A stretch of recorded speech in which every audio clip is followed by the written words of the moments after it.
بسم اللہ الرحمن الرحیم۔ السلام علیکم ورحمۃ اللہ وبرکاتہ۔ الحمد للہ وکفی وسلام علی عبادہ الذین اصطفی، اما بعد۔ حاضرین و ناظرین، یہ درس نمبر 744 ہے اور سورہ انفال کی صرف ایک آیت کی آج تلاوت اور تشریح کی جائے گی، آیت نمبر 30۔ چلیے سب سے پہلے اس آیت کی ہم تلاوت کرتے ہیں، لفظی ترجمے اور ترجمے کے بعد تشریح کرتے ہیں۔ اعوذ باللہ من الشیطان الرجیم، بسم اللہ الرحمن الرحیم۔ وَإِذْ يَمْكُرُ بِكَ الَّذِينَ كَفَرُوا لِيُثْبِتُوكَ أَوْ يَقْتُلُوكَ أَوْ يُخْرِجُوكَ وَيَمْكُرُونَ وَيَمْكُرُ اللَّهُ وَاللَّهُ خَيْرُ الْمَاكِرِينَ۔ صدق اللہ العظیم۔ وَإِذْ، اور یاد کیجئے جب یمکرو تدبیر کر رہے تھے، بکا آپ کی بابت، الذین وہ لوگ جنہوں نے کفروا کفر کیا، لیثبتوک تاکہ وہ آپ کو قید کر دیں، او یا یقتلوک آپ کو قتل کر دیں، او یا یخرجوک آپ کو نکال دیں، ویمکرون اور وہ تدبیریں کر رہے تھے، ویمکرو اور تدبیر کر رہا تھا اللہ واللہ اور اللہ خیر الماکرین سب سے بہتر تدبیر کرنے والا ہے۔ ترجمہ یوں ہے، اور اے محمد اس وقت کو یاد کرو جب کافر لوگ تمہارے بارے میں چال چل رہے تھے کہ تم کو قید کر دیں یا جان سے مار ڈالیں یا وطن سے نکال دیں، تو ادھر تو وہ چال چل رہے تھے اور ادھر اللہ چال چل رہا تھا، اور اللہ سب سے بہتر چال چلنے والا ہے۔ اس آیت میں 7 باتیں بتائی گئی ہیں۔ پہلی بات، اے پیغمبر اس وقت کو یاد کیجئے جب کافر لوگ منصوبے بنا رہے تھے، کیا؟ نمبر 2 کہ تمہیں گرفتار کر لیں، نمبر 3 یا تمہیں قتل کر دیں، نمبر 4 یا تمہیں وطن سے نکال دیں، نمبر 5 وہ اپنے منصوبے بنا رہے تھے، نمبر 6 اور اللہ اپنا منصوبہ بنا رہا تھا، نمبر 7 اور اللہ سب سے بہتر منصوبہ بنانے والا ہے۔ بزرگان محترم، اس آیت میں ایک خاص واقعے کی طرف اشارہ کیا گیا ہے، جو واقعہ مکی زندگی میں پیش آیا۔ رسول رحمت صلی اللہ علیہ وسلم مکہ مکرمہ میں تھے، اپنی زندگی کے تقریباً 53 سال گزر چکے تھے۔ نبوت کے بعد سے 13 سال تک آپ علیہ الصلوۃ والتسلیم کو تکلیفوں پر تکلیفیں دی گئیں، ستایا گیا، ایذائیں پہنچائی گئیں۔ مکے کی سرزمین کو جس میں سرکار پیدا ہوئے، آپ کے آبا و اجداد کا وہ وطن، جس وطن میں آپ علیہ الصلوۃ والتسلیم نے اپنا بچپن گزارا، اپنا لڑکپن گزارا، اپنی جوانی گزاری، 40 سال کے ہوتے ہی جب آپ نے حق کی آواز لگائی تو مکے کی سرزمین کو آپ کے لیے تنگ کر دیا گیا۔ شعب ابی طالب میں 3 سال تک محصور کیا گیا۔ محصور کیے جانے کا تصور کیجیے، اللہ کے نبی صلی اللہ علیہ وسلم کو اور آپ کے سارے رشتہ داروں کو، آپ کے ماننے والوں کو ایک گھاٹی میں محصور کر دیا گیا، سماجی بیکاٹ کر دیا گیا۔ اس بات کو لاک ڈاؤن سے ہم سمجھ سکتے ہیں، کورونا کی بیماری ہے، لاک ڈاؤن ہو گیا، ہم گھروں میں محصور ہیں، باوجود ہے کہ ہمارے پاس وسائل ہیں، اسباب ہیں، ہماری فریج میں 5 دن 6 دن 10 دن کی اشیاء معقولات و مشروبات ہیں، ساری چیزیں ہیں، سواریاں ہیں، کچھ اجازتیں بھی ہیں، کچھ باہر بھی نکل سکتے ہیں۔ لاک ڈاؤن کے اس سے کیا تکلیف ہم کو ہو رہی ہے، معیشت کا کیا حل ہوا ہے، لوگ ترس رہے کھانے کو۔ شعب ابی طالب کے اندر اللہ کے نبی صلی اللہ علیہ وسلم کے لیے کیا تھا؟ پتے کھانے پر مجبور، سوکھے ہوئے چمڑے کھانے پر مجبور ہو چکے تھے، بچے بل بلاتے تھے روتے ہوئے، اور مکے کے مشرکین ہنستے تھے ان کے رونے پر کھلکھلا کر۔ آخر وہ وقت آیا جس وقت پیارے پیغمبر صلی اللہ علیہ وسلم کے خلاف تدبیریں کرتے کرتے مکے کے مشرکین نے ایک ایسی مجلس بیٹھک کی، جبکہ حالات ایسے آ چکے تھے کہ اللہ کے نبی صلی اللہ علیہ وسلم ابھی مکے مکرمہ میں تھے، اور کچھ صحابہ مدینہ منورہ جا چکے تھے، اور مدینہ کے لوگ اسلام قبول کر چکے تھے، اور وہاں سے اطلاعات مکے کے مشرکین کو آ رہی تھی کہ مدینہ کے لوگ اسلام قبول کرتے چلے جا رہے ہیں، اور یہاں سے گئے ہوئے مہاجرین اور انصار وہاں پر رہ کر ان کے دین اسلام میں تقویت ہو رہی ہے۔ تو پھر مکے کے مشرکین نے مشاورت کی۔ دار الندوہ ان کا ایک پنچایت گھر تھا، کمیونٹی سنٹر تھا ان کا، وہاں پر وہ لوگ مکے کے بڑے بڑے لوگ، قریش کے بڑے بڑے لوگ جو خوف کے عالم میں مشورے کے لیے بیٹھے تاکہ حضور اکرم صلی اللہ علیہ وسلم کے خلاف کوئی اسٹیپ لیا جائے، کوئی فیصلہ کیا جائے۔ اس موقع پر ابلیس بھی ایک بڑے میاں کی صورت میں ایک بوڑھے آدمی کی شکل میں آیا۔ ان لوگوں نے اس سے پوچھا، اس بوڑھے آدمی سے، تم اجنبی آدمی ہو، کہاں سے آئے ہو، کون ہو؟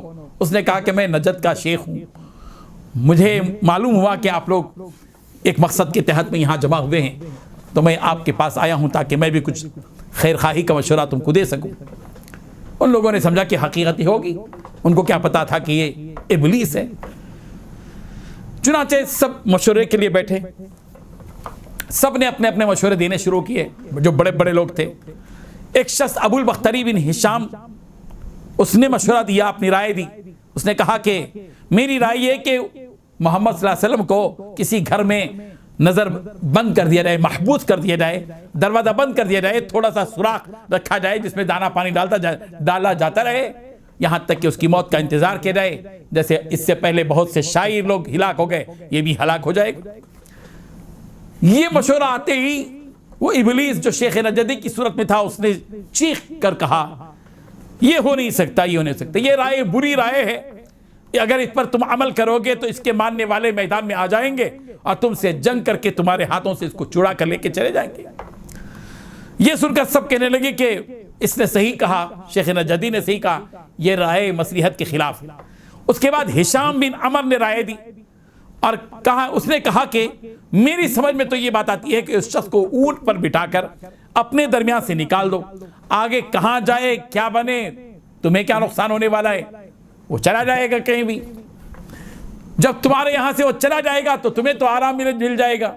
یہ سن کر شیخ نجدی ابلیس نے کہا یہ رائے بھی صحیح نہیں ہے، تم اس شخص کو جانتے ہو، تمہیں پتا ہے کہ اس شخص کی گفتگو میں کتنی مٹھاس ہے، اس کی گفتگو کی شیرینی اور مٹھاس تم جانتے ہی ہو، اگر یہ مکے سے باہر چلا جائے گا، جہاں بھی جائے گا اپنا مقام بنا لے گا، لوگ اس کی گرویدہ ہو جائیں گے۔ اللہ کی قسم اگر تم نے اس رائے پر عمل کیا تو باہر جا کر بہت سے لوگوں کو اپنی طرف مائل کر کے تمہارے اوپر ہی پھر حملہ آور ہوگا اور تمہیں وطن سے نکال دے گا۔ یہ بات سن کر مجلس والوں کہنے لگے کہ شیخ نجدی نے بالکل ٹھیک کہا۔ تیسری رائے ابو جہل کی تھی۔ ابو جہل کا ایک بڑا مقام بھی تھا مکے کے اندر، سرداروں میں سے تقسیم کیا جاتا تھا، اور نبی کریم صلی اللہ علیہ وسلم سے اس کی بڑی دشمنی تھی، باوجود کہ وہ چچا تھا۔ اس نے کہا کہ میری سمجھ میں یوں آتا ہے کہ قریش کے جتنے قبیلے ہیں، ہر قبیلے میں سے ایک ایک خوب تگڑا نوجوان لیا جائے اور ہر ایک کے ہاتھ میں، ہر قبیلے کے ایک نوجوان کے ہاتھ میں تلوار دے دی جائے، پھر یہ نوجوانوں کی ایک جماعت ایک بارگی محمد پر حملہ کر دے، نعوذ باللہ۔ ایسا کرنے سے تمام قبیلوں پر ان کے خون کی ذمہ داری آ جائے گی، اور میرے خیال میں بنی ہاشم قصاص لینے کے لیے مقابلہ نہ کر سکیں گے، لہذا دیت قبول کر لیں گے اور سارے قریش مل کر دیت ادا کر دیں گے۔ یہ سن کر ابلیس نے کہا کہ اس جوان آدمی نے جو رائے دی ہے وہ رائے بالکل صحیح ہے۔ چنانچہ ابو جہل کی اس رائے پر متفقہ فیصلہ ہوا اور مجلس سے سارے لوگ اٹھ کر چلے گئے۔ ادھر سازشیں ہوئی، ادھر تدبیریں ہوئیں، ادھر اللہ تبارک و تعالیٰ نے نبی کریم صلی اللہ علیہ وسلم کی خدمت میں جبریل امین کو بھیجا اور رسول کریم صلی اللہ علیہ وسلم کو ان لوگوں کے مشورے سے باخبر کیا، عرض کیا کہ آپ جس گھر میں رات گزارتے ہیں اس میں رات کو ہرگز نہ سوئیں، اور کہا کہ آپ حضرت علی رضی اللہ عنہ کو اپنی جگہ پر رات گزارنے کا حکم دے دیں۔ چنانچہ حضور اکرم صلی اللہ علیہ وسلم نے رات میں حضرت علی رضی اللہ عنہ کو اپنے بستر پر سلا دیا اور حضرت ابوبکر صدیق رضی اللہ عنہ کو لے کر روانہ ہو گئے اور ہجرت کی۔ یہی ہجرت کا واقعہ ہے۔